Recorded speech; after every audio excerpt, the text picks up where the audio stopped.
السلام عليكم ورحمة الله وبركاته. حبايبي عاملين ايه؟ يا رب تكونوا بخير. معكم مس داليا وفيديو جديد للصف الثالث الابتدائي مادة اللغة العربية. النهاردة هنحل أسئلة كتاب الأضواء على قصة في منزلي فراشة. عندنا ضع علامة صح تحت صور الحيوانات التي يمكن أن تربى في البيت. طبعا هنا التعبان لا، ولا ثعلب. قطة تمام، لا. نمر طبعا لا. بعد كده صل المعنى والصورة المناسبين بالكلمات الملونة. ما أجمل التجول وسط الحدائق. تجول يعني السير. بيوت مدينة النوبة جذابة اللي هي جميلة. خلية النحل عبارة عن ثقوب مليئة بالعسل يعني فتحات.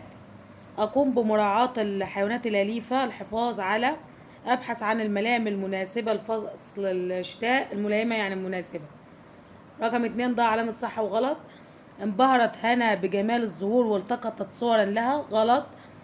تتغذى دودة القز على ورق التوت، صح. لم تهتم هنا بهدية جدها، غلط. بدأت الدودة في نسج شرنقة من القط، غلط. من الخيوط. تبيض الفراشة بيضا ليفقس وتخرج منه فراشة أخرى، صح. بعد كده عندنا رقم 3 اقرأ. عندما لاحظ الجد اهتمامها بالفراشات أعطاها دودة قز هدية ووضعها في صندوق مصنوع من الكرتون بغطائه بعض الثقوب وأوصاها بإطعامها ورق التوت.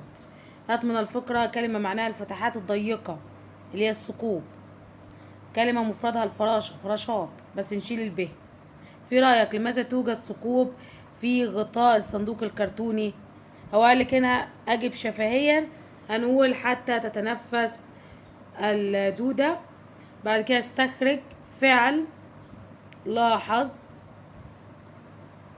ماضي مد بالواو دودة ممدود الدال الأولانية طبعا حرف الجر في لام قمرية الفراشات. بعد كده تاء مفتوحة توت تنوين صندوق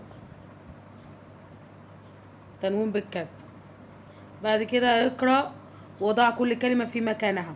اشترت لي أمي فستانا جذابا من الحرير وقررت أن أذهب للتجول به في الحديقة، ثم وقعت على جذع شجرة وحينما وقفت وجدت ثقوبا في الفستان، وحينما عدت لأمي قالت لي أنني كان يجب علي مراعاة اختيار ملابس ملائمة للحديقة. هات من الفقرة كلمة معناها مناسبة اللي هي ملائمة، مضادها قبيح اللي هي جذابة، جمعها حدائق حديقة، مفردها ثقوب اللي هي ثقب ثقوب. فك لماذا لم تكن ملابس الطفلة مناسبة للتجول في الحديقة؟ لأنه لا يجب أن ترتدي فستانا في الحديقة، تمام. بعد كده عندنا استخرج فعل ماضي اشترت حولها الأمر اشتري اسم أمي،